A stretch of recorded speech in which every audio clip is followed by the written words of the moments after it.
I remember the first time that I played D&D as a GM. It was the year 2000 and maybe I don't remember. No, so I was in college and I was randomly, there was a group of people from my algebra class because I'm terrible at math. So I was in an algebra class in college. And we would go over to this girl's house every week and we'd play board games. And it was, low-level fun. It was mostly about hanging out. It was less about games. Well, one night, I couldn't sleep. So there I was, laying in bed. And all of a sudden, I got this crazy idea to just make up a D&D campaign. I didn't own a book. I'd never touched a D&D book before. I'd never played D&D before. Never? And in my head, never. Aside from that one experience with my brother-in-law's dragon, which doesn't count. And so I designed this little campaign room by room, and then that next week I pitched it to this little group, and they were very confused, but they were game, and we played, and I think that was actually the last time that group ever got together, not because of D&D, but just it happened that way. Sure, yeah. I'm not sure, but that was my first experience. I remember this was actually when I first met Will. And it was at summer camp, and I was talking to Will, and I was a big fan of board games, and I hadn't really met other people that really liked board games before. And then eventually we got to talking about D&D, and I had never played D&D before. I'd always grown up with the stereotypes against it where people said you would be summoning Satan and all that. Wait, did you grow up with that, or is that your parents growing up? That was my parents who told me that, to be exact. And I just believed them because it's like, they're my Why parents. would they lie? Yeah, why would they lie? Anyways. They were mistaken. They were not lying. Mm-hmm. So Will talked to me about this campaign that he wanted to run where it was in a kind of like a post-apocalyptic planet. And I'm like, yeah, that sounds like great fun. Wait, was I in that one? Yeah. Yes, Oh, that started. You were there too. That started from a challenge where Will said, "I can make a D&D world out of anything," and I said, "That's impossible." I said, "Make it," and I was just trying to think of something to stump him up, and I was like, "Okay, make it post-apocalyptic but with magic." And he's like, "Done." And I was like, "What?" And he's like, So, Jake, "We'll run it tonight." I have a confession, Jake. I had actually been working on that campaign setting for like months before, and then you tried to stump me, and you said the exact thing that I already had written a bunch of stuff for, and you were so impressed. I'm sorry that I have to shatter your world right now. Oh my gosh. So I had told David about it before you had challenged me. You can't fight fate. Oh my gosh. That's true, because I remember him like showing me his notes and everything that he was planning. Oh my gosh. I didn't even know that there was that challenge. Yeah. Wow. Oh my gosh. I like that you discovered this recorded so that everyone can hear your surprise. Oh, man. I thought I was going to stump you and you were just brilliant, but it turns out you were pre-brilliant. Oh. Well, that's what they call me. And I remember Jake had this great character. His name was Captain Killdrill. Oh, yeah. And he had a drill for a hand, and he had a car door for a shield. It was amazing. Yeah. There was a part of the paper I think I wrote description, and I just put gruff in all caps. Yeah, I remember that gruff. And like the next 3 characters you played were all gruff. Yeah. It's like, as you can see, I'm fairly gruff. I think for me, the first time I ran D&D might have been with some of our experiments with the super random system of making the superheroes. And those were all kind of one-shots and fun, little interesting kind of superhero hypothetical scenarios. I think the first time I like started a campaign was I lived with 5 guys in a house in college, and the house is called the Monastery. In the house, we decided we're just like, let's play D&D.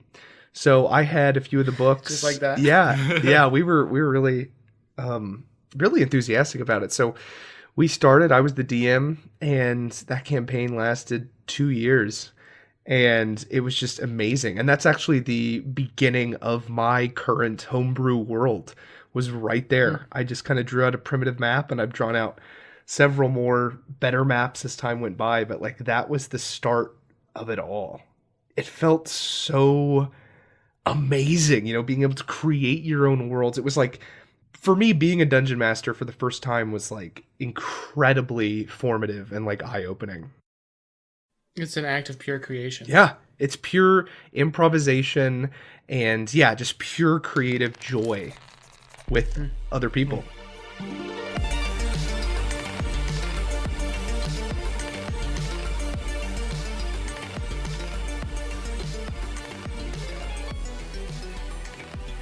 Welcome to Vox Arcana. I'm William. I'm Jake. I'm David. And this is a Dungeons & Dragons podcast, episode 11, Getting Started. Welcome to D&D, everybody.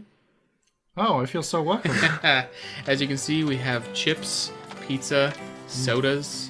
How come there's this weird tray of green objects that are plant-like?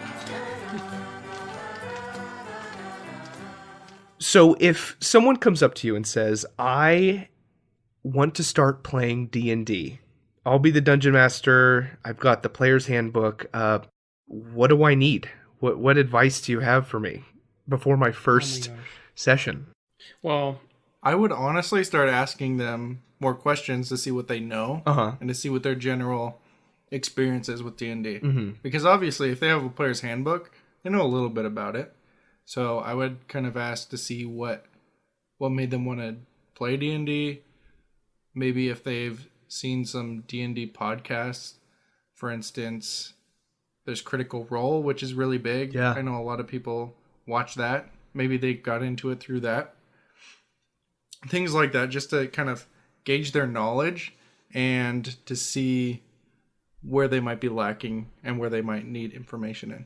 Just as a follow-up, has this happened to you guys? Have you had someone come up and ask, like, I'm starting D&D, how do I do it?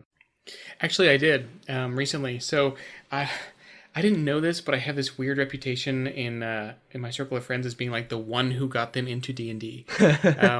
If we're, even as I'm saying this, Jake and David only play D&D because, well, actually maybe not for Jake, but David only does because I played it with him.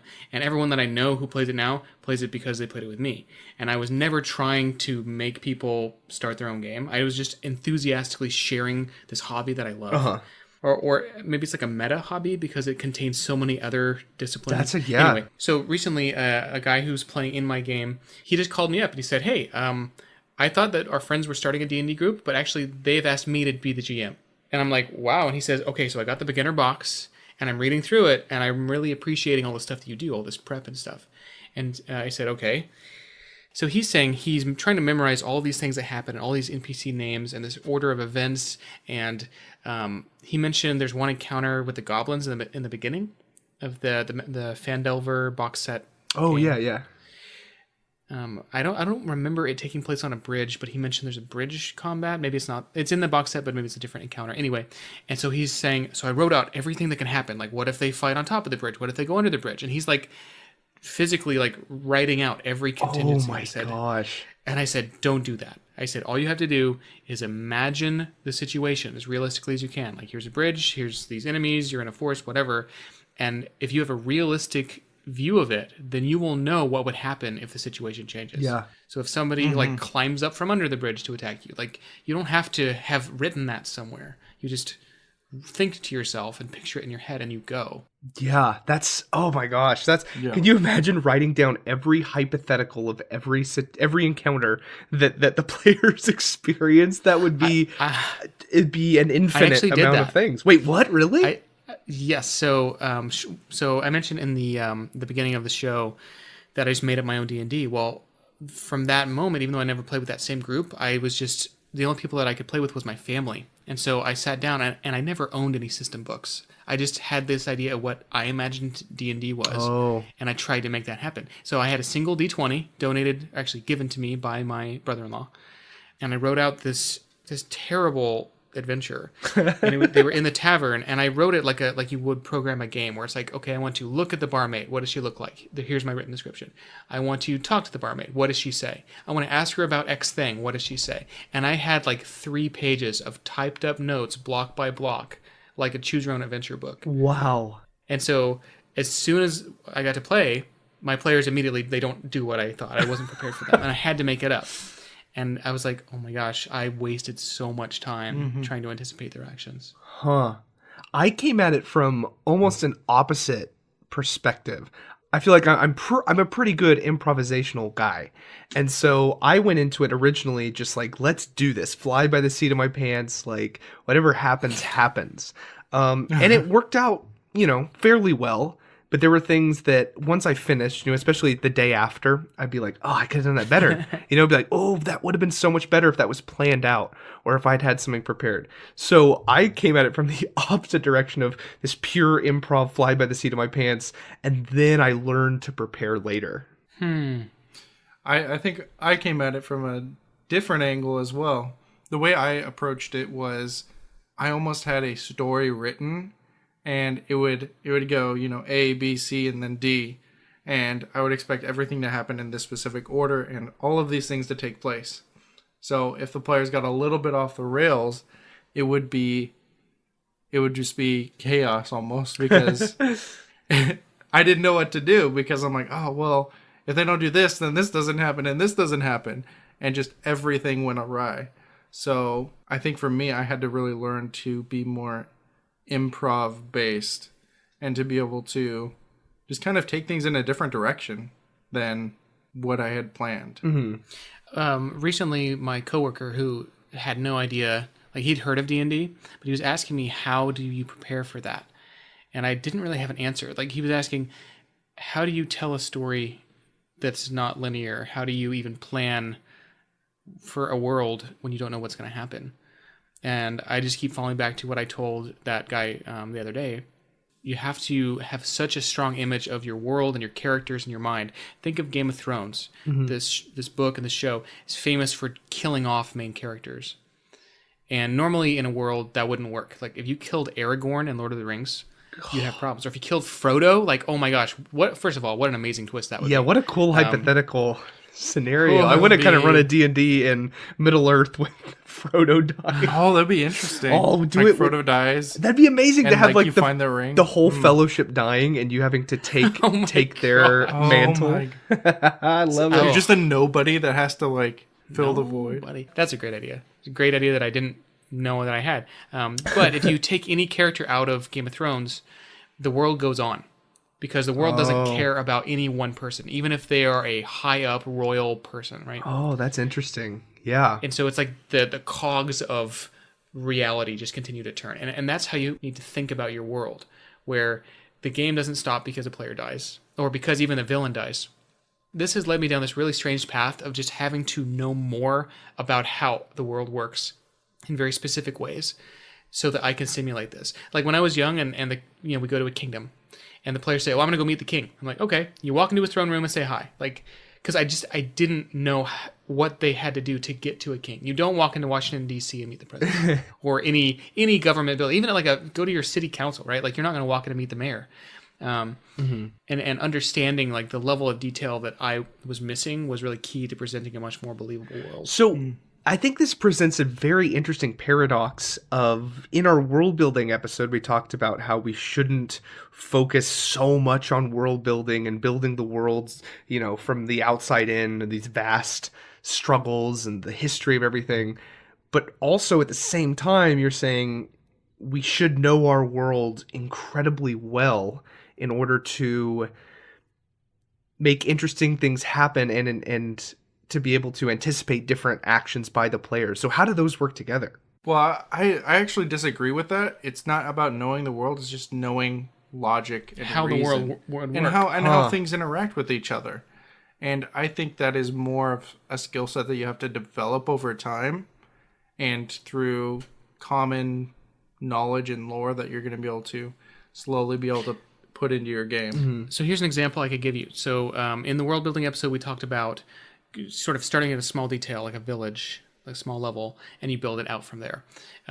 Jake, it sounds like you're thinking that these ideas are kind of diametrically opposed, but these are different enough. So if we're starting with the village, the way I would think of it, so I don't know anything else about the rest of the kingdom or the world, but I know that in really any time period, there's a reason that people choose certain locations for buildings. Like there must be a resource they're getting, there must be water nearby, there must be farmland nearby, right? So already just saying there's a village, I already know certain things about the world that maybe I'm not even thinking about directly. But when I need to know that, I know that that's there. Does that make sense? So it's also kind of an exercise in logic as well as any other fantasy generation. Like it's just it's this leads to this, and that logically makes this. Yeah, and so that was a big hurdle I had to overcome. So I'm afraid that people listening to this are like, "Holy crap! I need to know everything about like farming and castles and stuff." You don't really, but just having a sort of thinking about this, and even if you're wrong, I think you can sort of what's the right word? Just critically think your way through a certain scenario or situation and figure out like this is how the world would work. So let's say the adventurers are going to a village. The first question you could ask yourself is, why is the village there?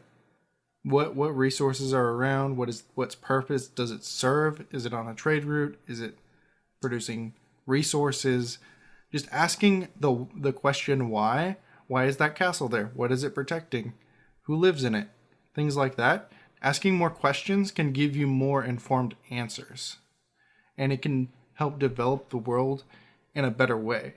So when you're developing a world, just ask more questions about your world, and you'll start to get a more rich and full world full of interesting things. Yeah. What do you think, Jake? Is this something you wouldn't normally do? I mean, for me, this whole topic is kind of a struggle for me because I'm such a forever DM. You know, I DM several separate games that are ongoing right now, and I haven't been a player in a long time. Well, I mean, I guess I played with you guys online a little bit, but it's going back to my first session and trying to get into the mindset of like my fears and what I needed. I mean, I feel like I don't know. I feel like the bottom line is just play and get over those fears or get over those ideas that you may not be good enough or the players won't have, you know, the concept that you're not going to look like Matt Mercer when you're out there. It doesn't matter. It's just getting human beings in a room and interacting with them and role-playing with them and improvising a beautiful, wonderful orchestra together. I think that's the wonder of it. And so I guess to any, kind of going back to the question, any first-time DM asking me, what do I need to know? I mean, there'd be a few things, but the overarching theme would be like, just play. Find a time, start, play. And because all of these things that we talk about are skills that you gain from playing. And it's very hard to anticipate skills you'll need for D&D without playing D&D. It's very hard. Mm-hmm. I think that's a great point, because with any skill, you have to practice in order to develop it. You can you can know how something is done, but until you do it yourself, you're not going to have the experience to be able to do it well. Mm-hmm. So I can watch someone play baseball, but that doesn't mean I can play baseball. True. I can know the mechanics of swinging a bat, but that doesn't mean I'm going to be able to connect with the ball anytime that I'm trying to hit it. I have to go out there and I have to practice. Same thing with D&D. In order to be a good DM, you have to practice. You have to play. You have to play a lot. It takes a lot of time to get better. Yeah, and absolutely. There are people who are great DMs, and they've been playing for years, and they're constantly getting better. Mm-hmm. And one of the other things that I would have to say is evaluate your games when you're done with them and learn from them. Use them to analyze them. Ask yourself what went well, what went poorly, and how you can improve in future games. Because if you're not thinking about your games critically, you're not going to be improving as a DM. That's one way that you can stagnate as someone who is trying to improve. So ask yourself that, but also ask your players, especially if you have players who are good at giving constructive feedback. Sadly, a lot of players are just going to be like, well, that sucked. Like, this thing that happened to my character sucked. And that's not really helpful. But, like, after every game, I'm asking my players, well, what'd you like, didn't like? Like, I'm trying out this new mechanic or this new system. Tell me what you think. and that's really helpful. Personally, like I've never been happy with how I GM, and so it's been this constant journey of essentially self-improvement, because there are a lot of skills that go into D&D, but as Jake was saying, you just have to do it. Like right now, if you are thinking about playing your first game, you should just pick a date, pick your group out, and just go, and you will be ahead of most of these other people who are just still thinking about it. Yeah. I mean, also coming from the opposite end though, I play D&D a lot. Like a lot. Must be nice. And I can definitely stagnate, and I can definitely relax and just have a few beers and just rely on my improvisational skills, as opposed to planning it out, as opposed to getting better. So you guys, I feel like you guys don't get to play D&D as much, sadly. Instead of that, you will find some sources online or otherwise that will provide you with inspiration that you will use to improve your next game. And I use these as well, but I'm lucky to be able to play D&D just all the time. But what are some of these sources you use to improve when you're not playing? Because there's an abundance out there. Oh, well, the first one is a podcast called Vox Arcana. Oh, it posts great. every Monday with new episodes. Yeah, I rated them 5 stars. Oh, man. I hear it's great. And if you haven't rated it 5 stars, you should go and do that right now. I guess we could just go around, like give one from each category. For videos, chances are you already know about WebDM. They're just great. They're on YouTube. These guys just talk. They actually have a much more mechanical focus on the game, which is funny because it made me realize how I don't have a mechanical focus, because they're talking about multi-classing and all this stuff. And I'm like, holy crap, there's this whole new side of the game that they love that I don't hate it, but I just ignored. And so it was really a refreshing point of view for me. Yeah, I love WebDM. They're super great. I think another one for me is Sly Flourish. He's got some great stuff. I think he mostly blogs, but his stuff is very tight knit. It's very compact, easy to swallow. He's not waxing poetical about D&D. He wants to get to the meat of the matter as fast as possible. And I love on Twitter he has these polls where he asks about certain stuff from a player's perspective of like, what is the worst thing about your games, or what is one way that you can improve, or what do you hate most about combat, and all of these things, seeing the answers from, even if it's a small sample, but he'll get a good 200 replies, and that data is so interesting to dig through and see what people honestly, anonymously think about their D&D games and what we as DMs need to focus on most. I've actually read his book. It's called The Lazy DM's Guide, I think. I think it costs like $5 for the PDF. The book is like a statistical survey. Like he uses that data and he makes conclusions and he says, well, here's how you improve this or remove this. Super useful and a really quick read. That is Sly Flourish. For videos, I would probably say either Critical Role or just whatever hot movies out this summer. What? Oh. I love watching movies and seeing how they tell stories and seeing what interesting things that they do to develop their world and the interesting things that they include in them. Like watching Infinity War, in the beginning, I'm not going to say any spoilers, but in the beginning, there's a great battle with Doctor Strange and Iron Man and a bunch of other people. And just the interaction between them is so inspiring for just magic battles in general. And it's super cool. I love it. Yeah, so that kind of stuff is really inspiring for me. Yeah, I think because D&D is just storytelling at the very basis of it. And so I feel like you can get inspiration from so many places when you keep that in mind, right? Like movies, books, video games, like all of these things can you can grab stuff from and rip them out and pull them into your own games. When I was first doing my first campaign several years ago, my players would always laugh because they'd notice things in my games and they could track them back to the most recent movies I've seen. And so like even going back to kind of Doctor Strange a little bit, I introduced this wizard that was all about portals and was trying to get them to a faraway land. And at the end, they kind of had some cool battles with this portal wizard and stuff like that. And they're like, wait, is this because you just saw Doctor Strange? And I was like, oh, God. Yeah, it is. So I will oftentimes pull inspiration from things I've seen because, yeah, I mean, that's the cool thing about D&D is you can steal anything from anywhere and just put it into your game. Like, there's no copyright. There's no, like, no one has a monopoly on these story beats or these cool inspirational settings or ideas. Like, you can take from anywhere and put it in your game. Just steal it. It's okay. It is kind of, this might be a hazard of the hobby, in fact, because I've only been doing this for 10 years or so, but everything in my life goes into the hopper of D&D that is my brain and gets funneled into some gameplay thing or an idea. Like, so my wife and I were recently in Chicago. Is that right? But we're looking out over that massive lake that really does look like the ocean. Mm-hmm.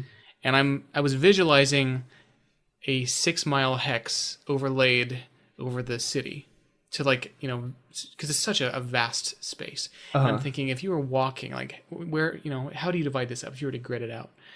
And my wife's like, what are you thinking? I'm like, D&D.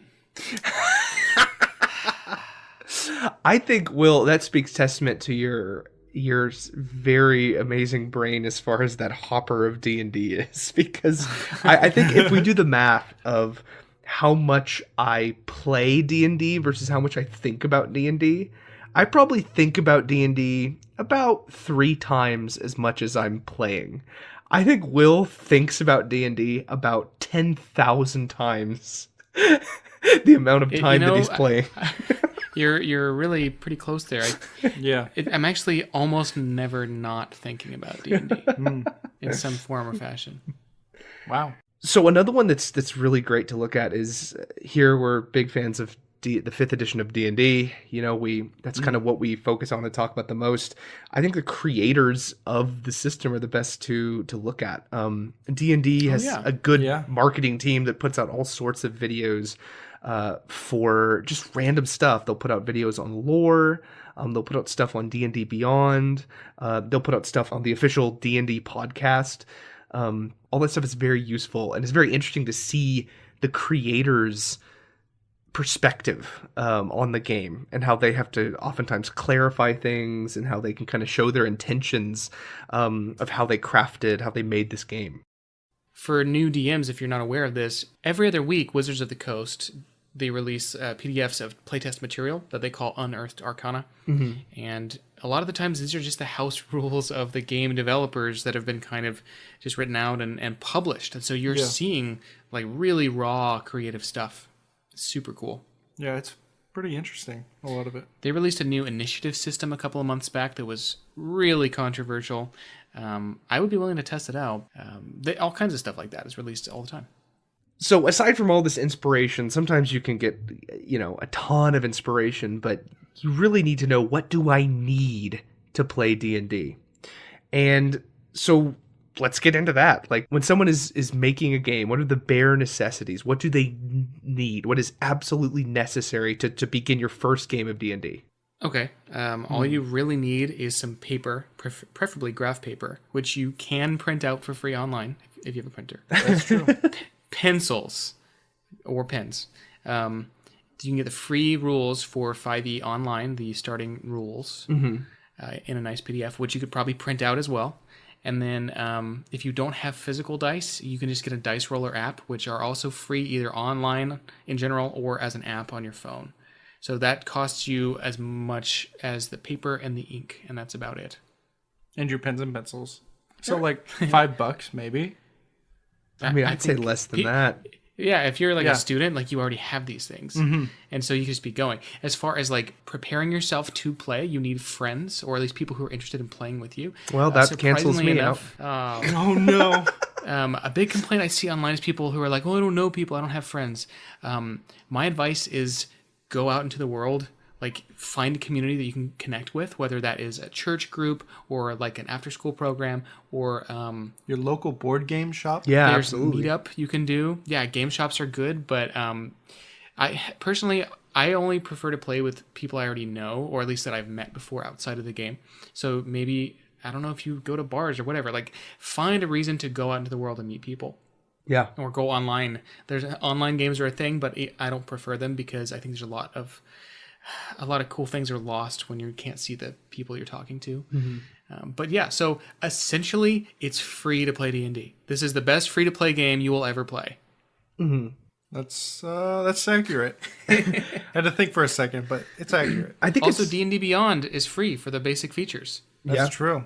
Yeah, there's a lot of free stuff that you can take advantage of online.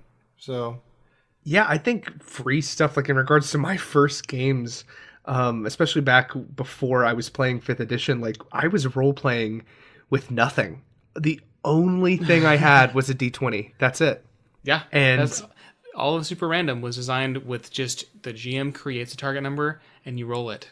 Yeah. And that was all. Yeah. I remember I played a game at summer camp once.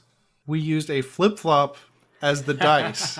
And I don't remember who was telling the story, but someone was making up a random story, and we're all just kind of going along and improvising and having fun. Were they interpreting the flip-flop? Yes, they would interpret how it landed and say whether or not you succeeded or failed. Oh my gosh. I mean, this goes back to just what the core of D&D is it's just storytelling, but there's an element of randomness, and that's it. Yep. Like it's anything on top is just extra.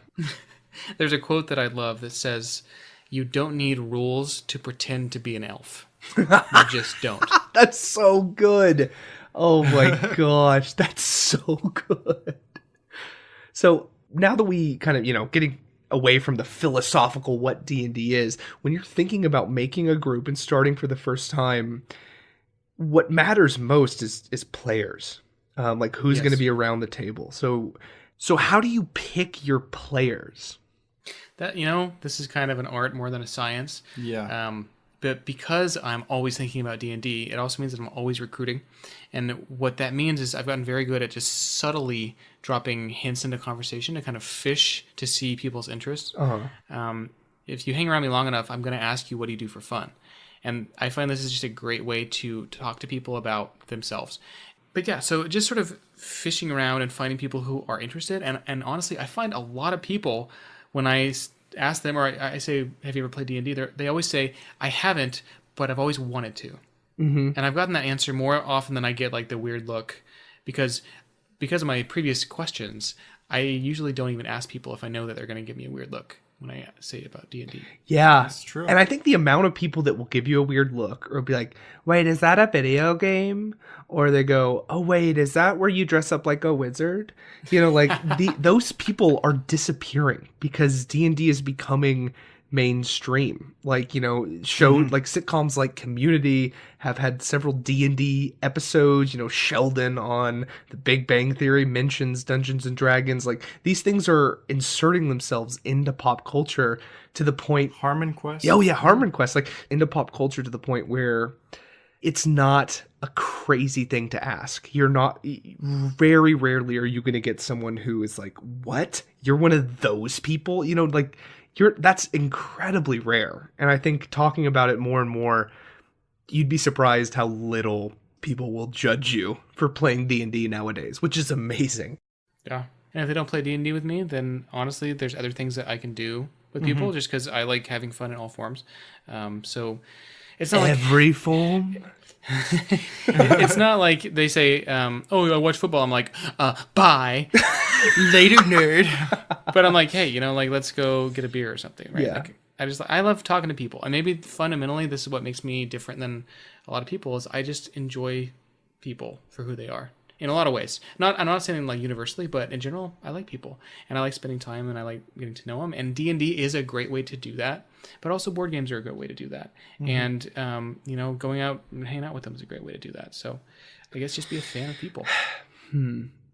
So the advice I would give to someone asking about gathering a group is, this sounds bad, but I would essentially make a list. In your mind, don't share this with anyone, but have a list of who you most want to play with.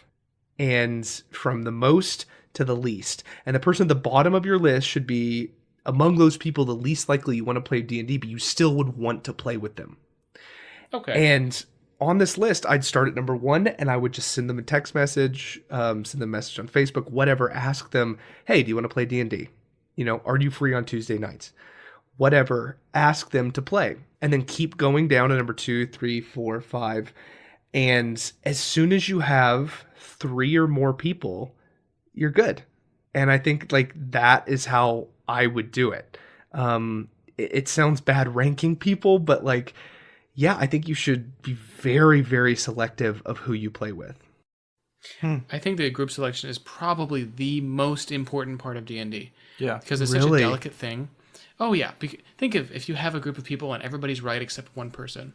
And even if they're just a little off, they don't take it as seriously or they want to make fun of everybody, that can ruin the whole night. And so if you don't get it right in the first round, then you find yourself in a position where you have to have conversations about behavior or expectation. And I think you should have those conversations anyway, but it's a lot easier if you are careful up front. Yeah. Yeah. So a question for you guys then is, what are some things to look out for people who you wouldn't want to include in your group? Some red flags? Yeah, what are some red flags for players who you might not want to invite? I guess it just depends on what type of game you're wanting to play. Because red flags look different if you're playing a real gamer-focused game. I mean, going back to my whole RPG, the role, the play, and the game, honestly, I mean, going back to what I said, when you text the people to ask them to play D&D, I would just put out, okay, there's role. Do you want to role play, really get into character, really think about accents and backstory? Then play, do you just want to have a good time and try this out? And game, do you want to really care about the game of it? Do you want it to be more competitive? Do you want it to be more about the numbers and math? And I would say pick one, or which one do you like the most?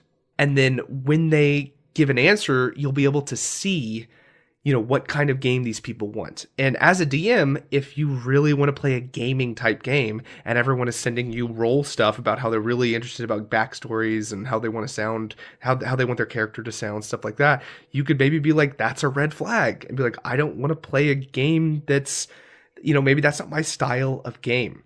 So I think it's knowing what kind of game you want and knowing what kind of game the players want. Because if those match up, the game will work every time. But if those are differing, I mean, it may not be a catastrophic failure, but I think the players will slowly lose interest or maybe be on their phone most of the time, maybe start missing more sessions. So I think it's important to just really communicate up front what their expectations are and what your expectations are, and just make sure they, for the most part, match up.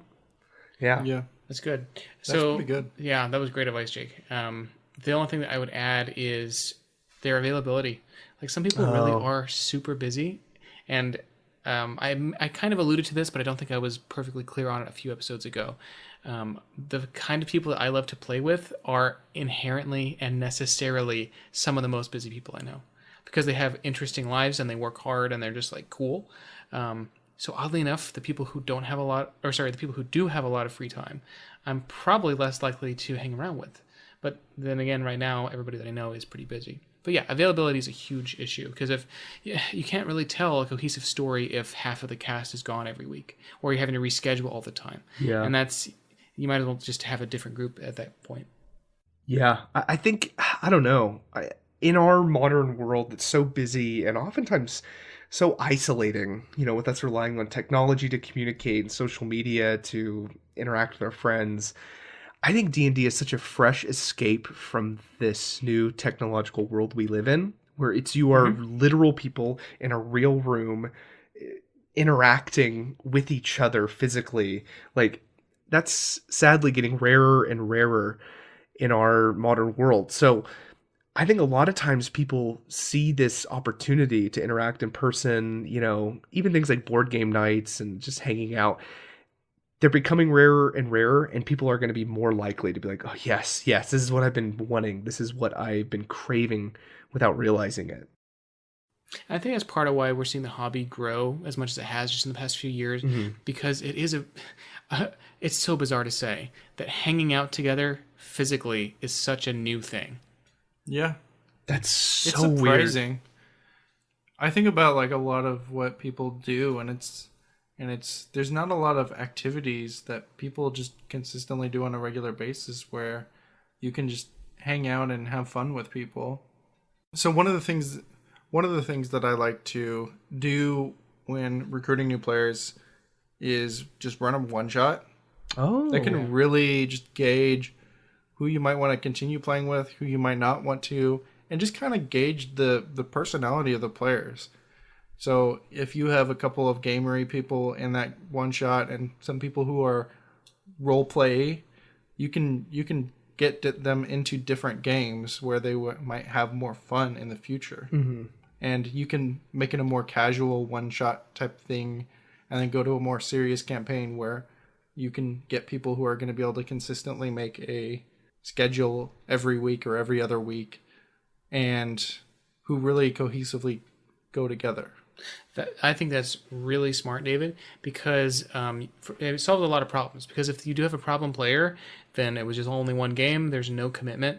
Also, you can try different genres, because maybe some people, like I know people who've told me like they don't like fantasy. They just don't. It doesn't appeal to them at all. But they would play in a sci-fi game, or they would play in like a modern wizard kind of game. But also, I think the most important thing is a one-shot is so low commitment. Yeah. You know, I'm not saying, oh, come to my house every week for the next 10 years. Like, that's crazy. I'm saying, no, we'll just come one night, maybe two.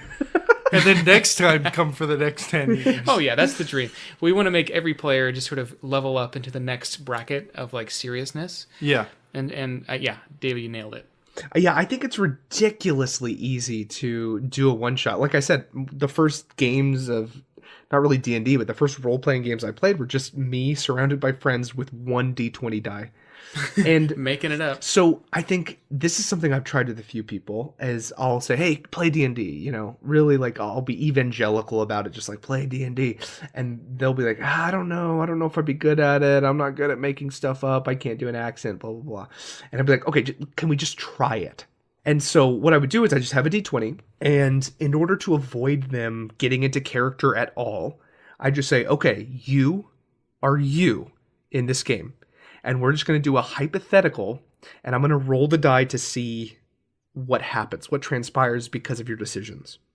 So in order to keep it in a setting that they're used to, I just say, okay, you're here, you're in this building we're in, or you're at this location we're at, and suddenly the zombie apocalypse happens. And there are zombies approaching you. What do you do? And you'll see that's very easy because potentially maybe they've thought about what they do in a zombie apocalypse, or, you know, it's an easy thing to be able to visualize. And so you'll see people who are so afraid. They'll be like, I can't play D&D. I don't know how to play. I'm too nervous. I'm not good at improving, whatever. You'll see them go, oh, I immediately go to a car and take out a crowbar. You know, like they're just like they're into it. And you're like, and that's, I think that's a really easy way to subtly show people what role-playing games are, to show people what D&D can be. It's so simple if you let it just be simple. I think it's a great way to just squeeze people, or just to nudge people into the hobby without them even really realizing it. Yeah. Retweet. Yeah, I think you could even go simpler, where just asking someone a hypothetical question, and depending upon their answer could really gauge their interest in something like that. Yeah. Like hypothetically, like if all the lights turned off, what would you do? Yeah. Wow, that's easily the worst plot hook I've ever heard. That's the worst plot hook. I'm using that in my next game. But it's the first thing that came to my head. I mean, that could be a great plot hook if you're deep in a dungeon. It's like, your torch goes out. Okay. You hear voices echoing. Okay, so oftentimes, you know, when people are asking how to start, we have to talk about the first session. Oftentimes this is session 1, but a lot of times it's referred to as session 0. This is the session where you can set expectations or do character creation. I'm sure we'll have an episode in the future about session 0 specifically and character creation. But how do you guys do a first session? Do you like to have everyone show up, meet each other? make their characters, or do you like them to make their characters independently and then show up at the table and just start? I mean, if you're playing with a bunch of people who haven't played before, honestly, your best bet is to go with a pre-made character. Oh, that's a good have point. A bunch of pre-made printouts, and then maybe they can tweak the backgrounds or give them a different name or whatever. But having that already can give you a good gateway into the game. Because if you haven't played before, you don't know the decisions that you're making. So just getting in and playing a few games and starting to understand what the classes do and all the different abilities do, then you can make a better character later on. But starting out, just go with a pre-made. That's smart. So session one is like the official start of the game, right? Like we're starting this night. Campaign. It's really starting. But then session 0 is like prep leading up to that.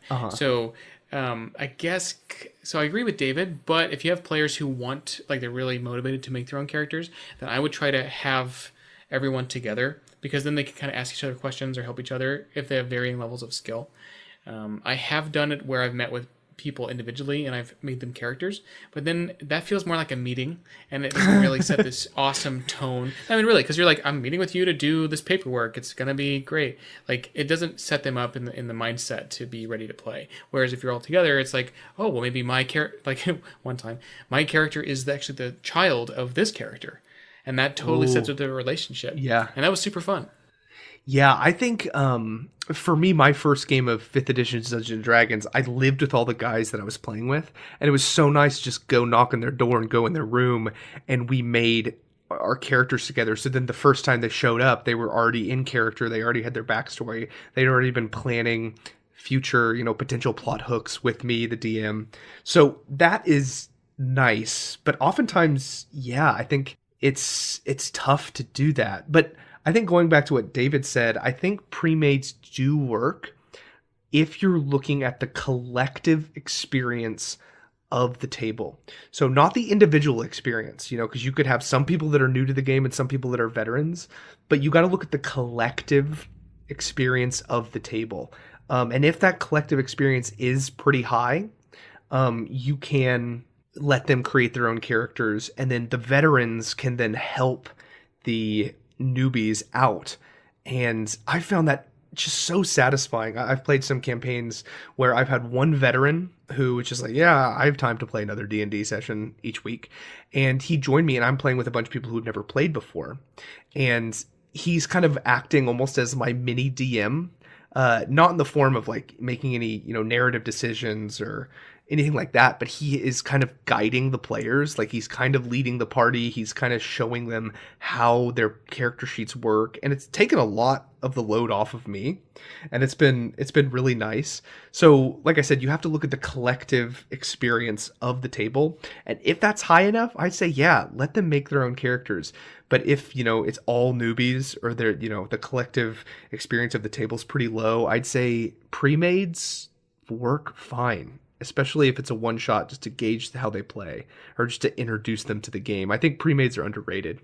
What you don't want is to go to session 1 and everybody's making their characters. The first time I ever made D&D characters where I walked people through the process, I think it took at least 50 minutes per character. Really?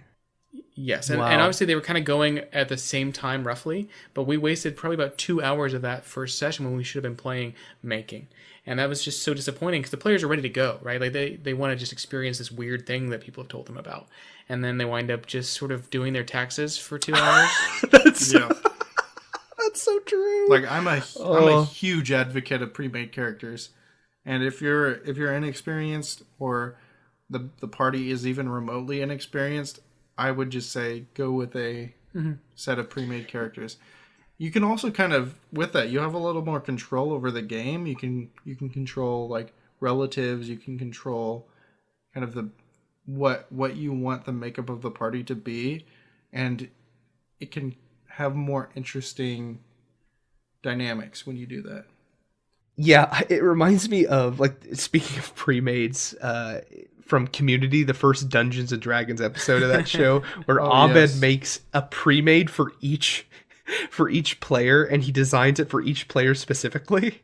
And then he lays him out, and everyone takes a random one. And he's like, oh, okay. Like, it's so funny to see the different players obviously playing as characters that were assigned to someone else in the group. Also important for session 0 is just communicating your expectations. Yeah. This is your chance to talk about table manners, time considerations, whatever is important to you.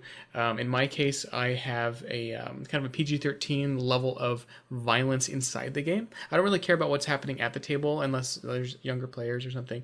But like, I don't want to have these R or X-rated descriptions of like decapitation, just because I think to myself, I keep it sort of Star Wars-y, right? Like, they have people being stabbed, but you're not seeing brain splatter. This isn't a Quentin Tarantino film. Oh man, I guess mine is. And that's up to you, right? Like, you need to establish that early on, because there might be players who are thinking they're getting a Star Wars violence level, and everyone else is giving them Tarantino, and that can really make them uncomfortable.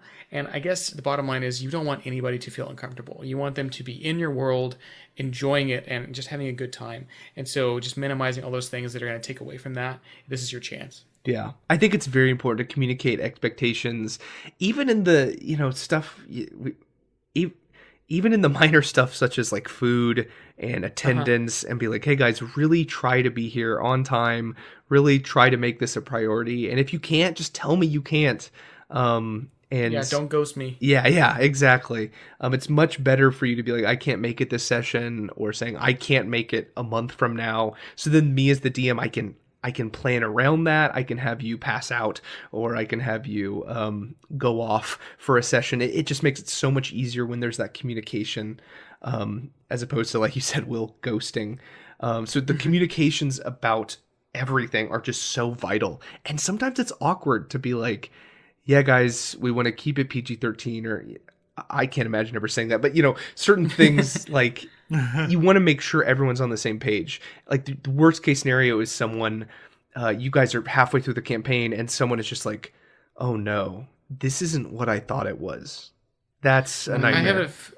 I have an example of this happening. We had a player just sort of join our campaign in the middle, and none of us were really close friends with him. He was sort of a friend of a friend, and then the other friend stopped coming, but this guy didn't.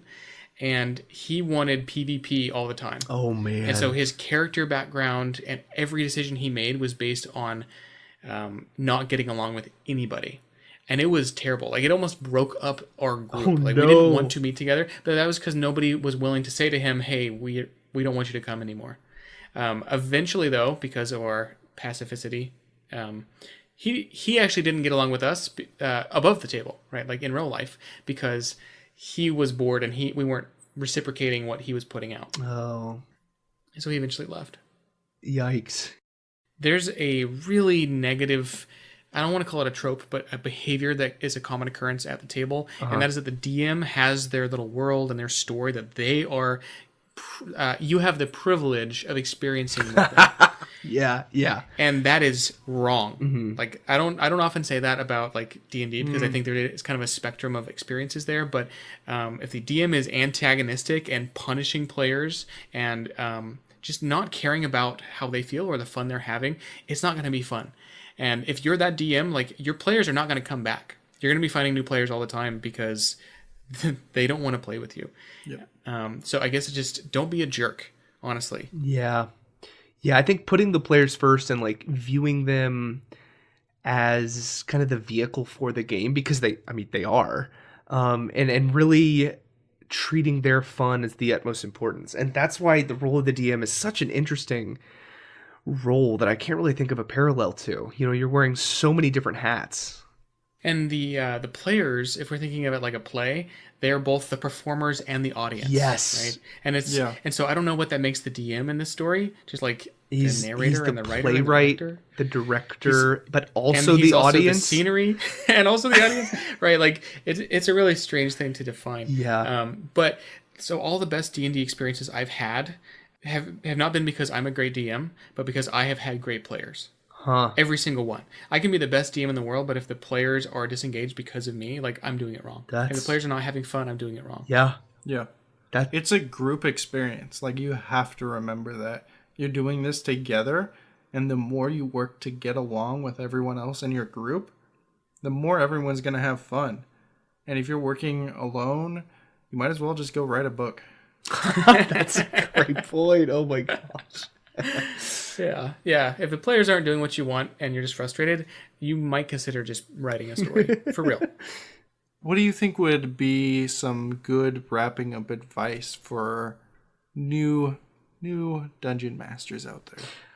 I think my main advice would be indulge in cliche. Really, like, use tropes, use things that like people are familiar with. When you're playing D&D, these people probably have seen Star Wars. They've probably seen Lord of the Rings or read Lord of the Rings. They know about all these cultural story elements that we're so used to, but they haven't seen them in a role-playing game. And if they haven't seen them, just use them all the time. Use all sorts of cliches and stuff people have seen before, because they'll recognize them. It'll be like that little hit of nostalgia. And they'll be like, oh, this is like this, or oh, that character's like a Gandalf figure, or, oh, blah, blah, blah. And, you know, if you do that too much, it can kind of take away from the story. But for the most part, if the players are all new, really, really indulge in these classic tropes, these cliches that they've seen over and over, because they'll recognize them, they'll get a hit of nostalgia. It'll really oil the gears of the game, because they'll understand. They aren't in some foreign environment. They aren't experiencing brand new plot twists that kind of knock them off their feet. Give them things that they're used to hold on to. There's always plenty of time later, once these tropes are established, for them to be deconstructed or treated differently or defied, and you can really give some cool plot twists later, but only after you've established all of these classic fantasy tropes up front. Like, really don't be afraid to use them. I think that's great. My advice is, if you are planning on playing D&D, just start playing and do it as often as you can and be as good as you can. A lot of our listeners are coming in from Critical Role or other D&D podcasts.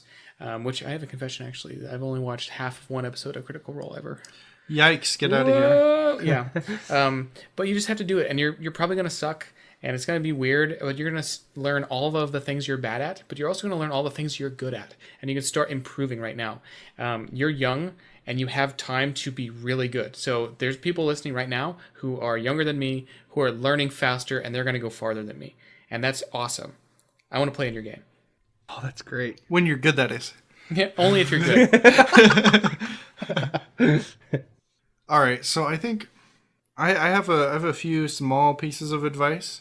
So, number 1, have a list of 100 names. I stole this from Will, but it's great advice. Have a list of 100 names. Not just character names, but places for locations, places for businesses. Just words. All sorts of things. Just words in general that you can mix and mash into names. You're always going to need to make up NPCs on the fly, and just having names, you'll be one step ahead of the game. Yeah. Have a list of 100 plot hooks as well, because there's going to be lags in your story which you have not prepared for, and as soon as you hit one of those, just throw in a plot hook. You will always want to have things that are going to be engaging the players and pulling them back into the story, and just having those plot hooks is an easy way for you to connect them right back into the story, instead of just struggling to find a way to bring them back in.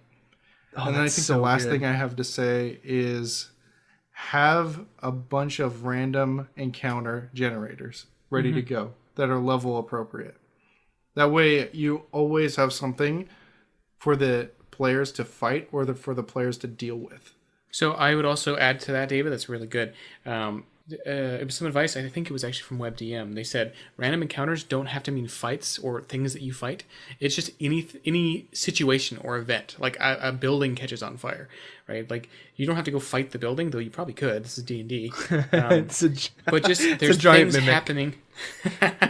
A fire mimic. But there's things happening all the time, and having like really diverse creative things on a table that you just probably wouldn't think of off the top of your head is super helpful, and just making sure that the players never have a chance to get bored. Fantastic.